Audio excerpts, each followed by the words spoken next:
तो इस cylindrical shell में जिसकी इनर रेडियस बी है, outer radius b plus D b है, उसमें टोटल नंबर ऑफ इलेक्ट्रॉन्स निकालने के लिए सबसे पहले तो इसका सिलेंड्रिकल शेल का हम वॉल्यूम निकालेंगे। वॉल्यूम क्या होगा? इस क्रॉस सेक्शन का volume into the length of the shell. और इस शेल में कितने इलेक्ट्रॉन्स हैं इसको निकालने के लिए हम क्या करेंगे कि हमने माना कि जो भी हमारा मैटर है जिससे हैवी चार्ज पार्टिकल इंटरेक्शन कर रहा है, उस मैटर के यूनिट वॉल्यूम में n एटम्स हैं। कितने हैं? यूनिट वॉल्यूम में n एटम्स, और हर एटम में z इलेक्ट्रॉन्स है। Number of electrons z in one atom, और यूनिट वॉल्यूम में नंबर ऑफ एटम्स हैं n। तो यूनिट वॉल्यूम में नंबर ऑफ इलेक्ट्रॉन्स हो गए n इंटू जेड। तो n into Z is the number of electrons per unit volume, और इस यूनिट शेल का वॉल्यूम हो जाएगा this cross section into length. तो total number of electrons in the cylindrical shell, therefore the number of electrons per dx path length in the shell is equal to nz क्या है?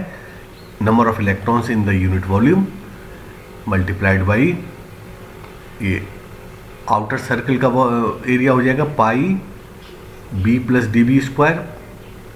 Circle का radius area होता है पाई are square, तो जो बड़े वाला सर्कल है इसकी रेडियस है b plus D B, pi B plus D B square, minus inner circle का जो एरिया है वो पाई बी स्क्वायर। तो ये इस सेक्शन का एरिया निकल आएगा, जो शेल है उसका क्रॉस सेक्शन का एरिया, इनटू लेंथ। लेंथ इसकी हमने मानी है dx, ये dx लेंथ है शेल की, तो इनटू dx। तो ये तो हो गया volume, total volume of the shell, और ये number of electrons per unit volume. तो पूरी शेल के अंदर कितने इलेक्ट्रॉन्स होंगे वो ये आ जाएगा। तो इसको हमने कैलकुलेट किया है इस तरह से। तो इसमें जो एक टर्म आएगी, इसका जब स्क्वायर करेंगे b square plus 2b/db plus d square, तो डी स्क्वायर बहुत छोटा अमाउंट हो जाएगा, बहुत नेग्लिजिबल वैल्यू होगी इसकी, तो इसको हम डी स्क्वायर को हम नेग्लेक्ट कर दिया है यहाँ पर हमने, और पाई बी स्क्वायर से पाई बी स्क्वायर कैंसिल हो जाएगा, तो ये टर्म हमको मिलेगी। This is the total number of electrons in this shell of length dx, यानी dx पाथ लेंथ में इस शेल के इतने इलेक्ट्रॉन्स होंगे, और एक इलेक्ट्रॉन को कितनी काइनेटिक एनर्जी ट्रांसफर हुई है वो इक्वेशन 5 में दी हुई है। ठीक है, तो इतने सभी इलेक्ट्रॉन्स को जो एनर्जी ट्रांसफर होगी, to each of these electrons the charge particle transfer an amount of energy given by equation 5। Equation 5 में जो एनर्जी दी है, इतनी काइनेटिक एनर्जी हर इलेक्ट्रॉन को ट्रांसफर होगी, और टोटल नंबर ऑफ इलेक्ट्रॉन्स हमने ये निकाल लिया इस शेल में। Therefore, the energy transferred from the charged particle to a cylindrical shell of length dx will be क्या होगी? dE मान लिया, dE is equal to energy transfer to one electron into total number of electrons in the dx path length of the shell, दोनों को multiply कर दिया, dx को इधर ले आओ नीचे, तो ये हो जाएगी dE over dx। Thus, the energy loss per unit path length by the heavy charged particle in all such cells। अब इस यहाँ पर हमने अभी तो केवल एक शेल कंसीडर की है हमने, अब मैटर में तो बहुत, अब एक सेल इससे पहले मान लो, उससे पहले एक और सेल मान लो, इस तरह से बहुत सारी शेल्स को हम एज्यूम कर लें, तो बी मिनिमम से बी मैक्सिमम तक बहुत सारी शेल्स हो जाएंगी, क्योंकि जरूरी नहीं इस शेल में जो इलेक्ट्रॉन है उनसे इंटरेक्शन करेगा, मैटर तो इसके आसपास जितने भी इलेक्ट्रॉन्स होंगे सभी से इंटरेक्शन करेगा। तो इसको हम इंटीग्रेट कर देंगे b minimum to B maximum, तो सारी वो शेल्स आ जाएंगी जिनमें जो इलेक्ट्रॉन्स प्रेजेंट है जिनको एनर्जी ट्रांसफर होगी। ठीक है, तो thus energy loss per unit path length by the heavy charged particle in all such cells in the range between B minimum to B maximum is, ये dx को तो इधर ले आओ, और जो एनर्जी है हमारी, जो इक्वेशन पहले आई थी हमारी इक्वेशन, उसमें हम सब्स्टिट्यूट करेंगे तो ये हमारी इक्वेशन हो जाएगी। इसमें कुछ जो इंटीग्रेशन है विद रिस्पेक्ट टू बी है, तो डी बी और बी अंदर रहेंगे, बाकी यहाँ कुछ बी एक बी कैंसिल हो जाएगा। यहाँ पर ये बी ऊपर है, ये बी स्क्वायर है, ये सारी वैल्यूज कॉन्स्टेंट्स हैं, ये बाहर ले लेंगे। तो हमारा जो इसको जब इंटीग्रेट करेंगे डी बी ओवर बी, तो ये होता है लॉग बी, और लिमिट्स रख देंगे तो ये हो जाएगा माइनस इसलिए लगाया है कि एनर्जी लॉस जैसे जैसे पार्टिकल मैटर में एंटर करेगा उसकी एनर्जी कम होती जाएगी और डिस्टेंस बढ़ती जाएगी, तो इस वजह से एक माइनस साइन है यहाँ पर। तो ये आ गया हमारा energy loss per unit path length, equation number 7। इसको इंटीग्रेट किया है, base log base E B maximum upon B minimum. तो this energy loss per unit path length is called specific energy loss and its average value is known as the stopping power of the absorbing material। मैंने बताया था starting में जो heading थी हमारे उसमें stopping power, जो एनर्जी लॉस होता है वही स्टॉपिंग पावर होती है एब्जॉर्बिंग मटेरियल की। ठीक है, अब इस इंटीग्रल को हम इसमें जब हम बी मिनिमम कहाँ से और बी मैक्सिमम कहाँ तक लें, बी मिनिमम को हम जीरो नहीं ले सकते और बी मैक्सिमम को इन्फिनिटी नहीं ले सकते। मैटर तो जीरो टू इन्फिनिटी स्प्रेड है पूरा, लेकिन सभी इलेक्ट्रॉन्स को एनर्जी ट्रांसफर नहीं होगी, एक लिमिट होती है बी मिनिमम कहाँ होगा और बी मैक्सिमम कहाँ होगा। तो the integration with respect to d b can not be taken from b minimum is equal to zero to B maximum is equal to infinity, क्योंकि ऐसा करने पर जो एनर्जी लॉस है वो इन्फाइनाइट आ जाएगा, बुक की पॉसिबल नहीं है। तो बी मिनिमम और बी मैक्सिमम को हम कैसे इवेल्युएट करेंगे ये देखते हैं। तो सबसे पहले हम बी मिनिमम को इवेल्युएट करते हैं। ठीक है, evaluation of B minimum and B maximum. तो the minimum impact parameter B minimum is limited by the uncertainty principle. अभी यहाँ पे थोड़ा अनसर्टेनिटी प्रिंसिपल का यूज होगा, क्योंकि जो हैवी चार्ज पार्टिकल आ रहा है और जो इलेक्ट्रॉन है, इलेक्ट्रॉन हमने बी इम्पैक्ट पैरामीटर पर लिया था, ये तो एक एग्जाम्पल था, इलेक्ट्रॉन से और नज़दीक भी हो सकता है। तो जो हैवी चार्ज पार्टिकल है वो इलेक्ट्रॉन के क्लोजेस्ट कितना हो सकता है, वो क्लोजेस्ट उतना ही हो सकता है जितनी उसकी वेवलेंथ होगी। जो इलेक्ट्रॉन का जो साइज होगा वो उसके वेवलेंथ के ऑर्डर का होता है। तो चूंकि हैवी चार्ज पार्टिकल मूव कर रहा है रिलेटिव टू इलेक्ट्रॉन, तो अगर हम हैवी चार्ज पार्टिकल को स्टेशनरी मान लें तो उसके रेस्पेक्ट में इलेक्ट्रॉन अपोजिट डायरेक्शन में मूव करता हुआ अपीयर होगा। फ्रेम ऑफ रेफरेंस अगर हम चेंज कर लें तो जितनी वेलोसिटी हैवी चार्ज पार्टिकल की थी उतना ही से हैवी इलेक्ट्रॉन अपोजिट डायरेक्शन में मूव करता हुआ। तो हैवी चार्ज पार्टिकल की वेलोसिटी हमने वी ली थी, तो जो इलेक्ट्रॉन का जो मोमेंटम है वो एम वी, अगर मान लें हम हैवी चार्ज पार्टिकल को रेफरेंस मान लें तो इलेक्ट्रॉन मूव करता हुआ दिखेगा। जैसे हम ट्रेन में बैठते हैं तो विद रिस्पेक्ट टू ट्रेन तो मूव कर रही है, लेकिन बाहर की प्लेटफॉर्म स्टेशनरी है, लेकिन जब रेफरेंस हम ट्रेन में ले लेंगे तो प्लेटफॉर्म अपोजिट डायरेक्शन में मूव करता हुआ दिखेगा। वही चीज़ हमने यहाँ की है। तो अगर हम हैवी चार्ज पार्टिकल को का फ्रेम ऑफ रेफरेंस ले लें तो उसमें इलेक्ट्रॉन मूव करता हुआ दिखेगा विद वेलोसिटी वी, तो उसका मोमेंटम हो जाएगा एम वी। अनसर्टेनिटी प्रिंसिपल लगाएंगे, डेल्टा एक्स को हमने बी मिनिमम ले लिया, तो delta x into delta P x of the order of H upon 2। वैसे तो एग्जैक्ट वैल्यू इसकी होती है ग्रेटर और equal to H cross by 2, लेकिन एच क्रॉस ग्रेटर हो सकता है तो H by 2 is greater than H cross by 2 से, तो ये वैल्यू भी ले सकते हैं जिससे हमारी कैलकुलेशन फिट हो जाए। तो यहाँ से B minimum is equal to H upon 2 M B. ये इलेक्ट्रॉन का साइज है।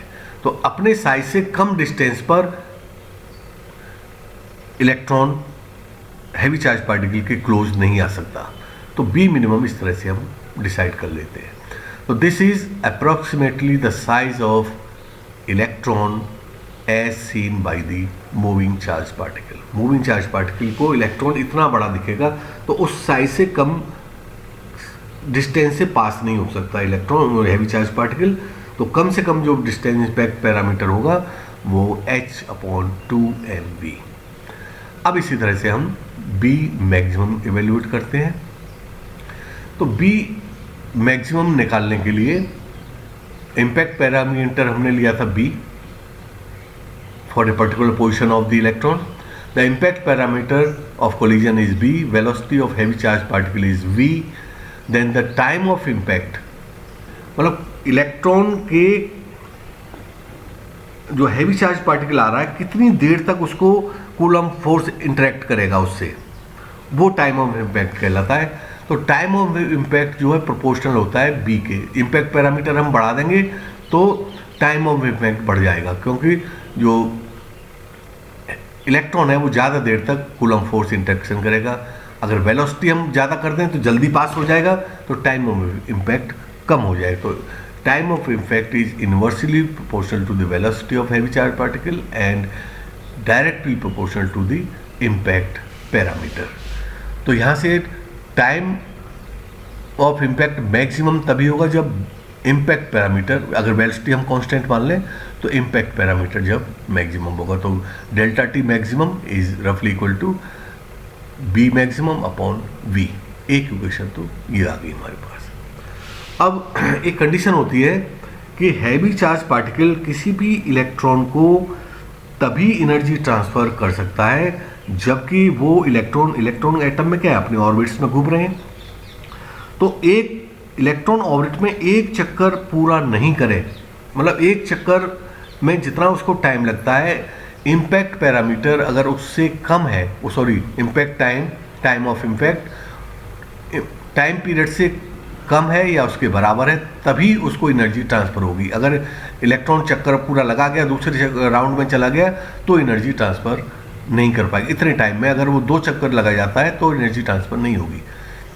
तो इलेक्ट्रॉन के रिवॉल्यूशन का टाइम ऑर्बिट में टी टाइम पीरियड उससे कम या उसके बराबर होना चाहिए टाइम ऑफ इम्पैक्ट, तभी उसको हैवी चार्ज पार्टिकल इलेक्ट्रॉन को एनर्जी ट्रांसफ़र करेगा। तो ये चीज़ मैंने यहाँ लिखी है, देखिए, the heavy charge particle can transfer energy to the electron only if the time of impact is not longer than the period of revolution of the electron in its orbit.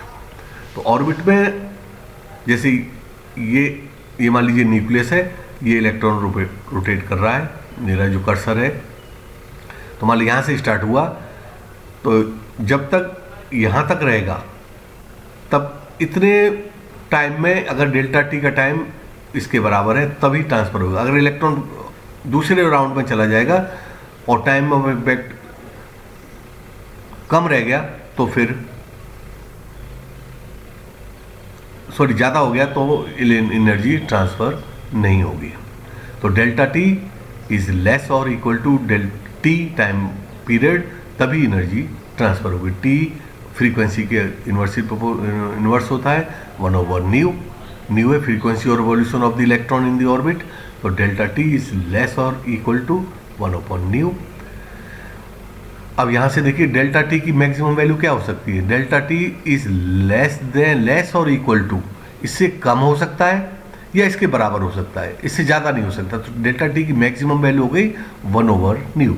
तो delta T maximum is equal to 1/न्यू।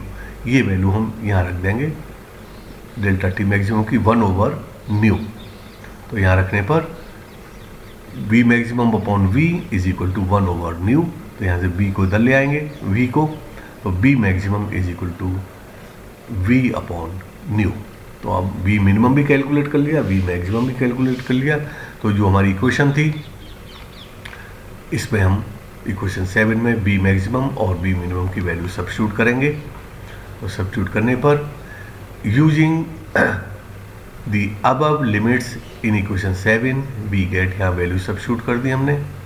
तो energy loss per unit path length, इसको solve करेंगे तो ये 2mv ऊपर चला जाएगा, एक v ऊपर पहले से ही है, तो 2mv² अपॉन h न्यू। यहाँ पर जो h न्यू है is in the above equation represents the average excitation और binding energy I of the electrons in the atom। Atom में जितने भी इलेक्ट्रॉन्स हैं उनकी एवरेज बाइंडिंग एनर्जी है एच न्यू। तो इसको हमने आई से रिप्रेजेंट कर दिया है।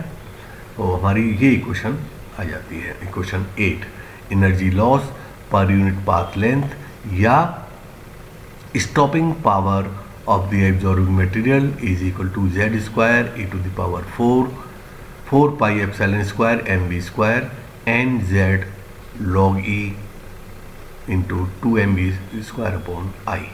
यहाँ पर ये जो वैल्यू है z log e 2mv square upon B, ये b से रिप्रेजेंट किया है, इसको बोलते हैं हम stopping number of the absorbing material. ठीक है, stopping number of the absorbing material. तो इस तरह से हम जो किसी भी मैटर में जो हैवी चार्ज पार्टिकल है वो जब एनर्जी लूज करेगा वो इस फॉर्मूले के अकॉर्डिंग एनर्जी लूज करेगा।